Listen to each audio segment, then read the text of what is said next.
નમસ્કાર. કુંડલીથી કેવી રીતના જાણી શકાય કે પ્રોપર્ટી વિવાદ થશે કે નહીં? જુઓ, આ ચોથું સ્થાન જે છે એ પ્રોપર્ટીનું સ્થાન કહેવાય અને આ બીજું સ્થાન છે એ પૈતૃક સંપત્તિનું પૈતૃક પ્રોપર્ટીનું સ્થાન કહેવાય.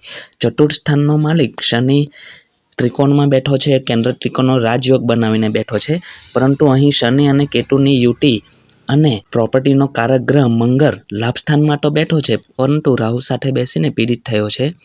તો અહીં મંગળ અને રાહુ અને શનિ અને કેતુ એકબીજા પર દ્રષ્ટિ કરશે, તે પ્રોપર્ટીમાં વિવાદ ઊભો કરશે.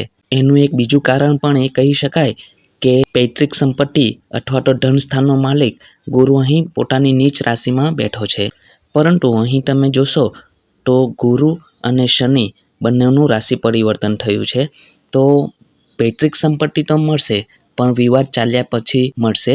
થોડો સમય લેશે અને કોર્ટ કચેરી તથા લીગલ કામકાજમાં થોડું ધન બરબાદ પણ થશે, પરંતુ વ્યક્તિનો વિજય થશે.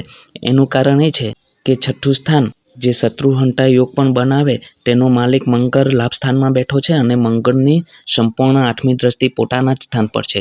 સાથે સાથે અહીં ભાગ્ય સ્થાનનો માલિક ચંદ્ર પણ કેન્દ્ર ત્રિકોણ રાજયોગ બનાવીને બેઠો છે. તો આવા વ્યક્તિઓને પૈતૃક સંપત્તિ તો મળશે, પરંતુ વાદ વિવાદ પછી મળશે. બીજું, અહીં ગુરુ જે નીચ રાશિમાં બેઠો છે, જે સંતાન સ્થાનનો માલિક અથવા તો પ્રેમ સ્થાનનો માલિક પણ કહેવાય, અને વિવાહ સ્થાનનો માલિક શુક્ર પોતાના સ્થાનથી 8મા સ્થાનમાં એટલે કે સદાષ્ટક યોગ બનાવીને બેઠો છે. તો આવા વ્યક્તિને પ્રેમ તો થશે, પણ પ્રેમ વિવાહ સફળ થશે નહીં. કેમ કે અહીં પ્રેમ સ્થાનમાં શનિ અને કેતુ જેવા પાપી ગ્રહોનું બેસવું તથા પંચમ સ્થાનનો સ્વામી અને પંચમ સ્થાનનો કારક ગ્રહ ગુરુ બને છે, એ નીચ અવસ્થામાં છે. પંચમ સ્થાન પર રાહુ અને મંગળની પણ દ્રષ્ટિ છે. તો આવા વ્યક્તિઓને પ્રેમ થશે, પરંતુ પ્રેમ એ વિવાહમાં પરિવર્તિત થશે નહીં. એક બીજી વાત, અહીં લગ્નેશ મંગળ બને છે, તેનું લક્ષ્મી સ્થાનમાં જઈને બેસવું અને ધન સ્થાનમાં બુધ અને શુક્રની યુતિ લક્ષ્મીનારાયણ યોગનું નિર્માણ કરે છે.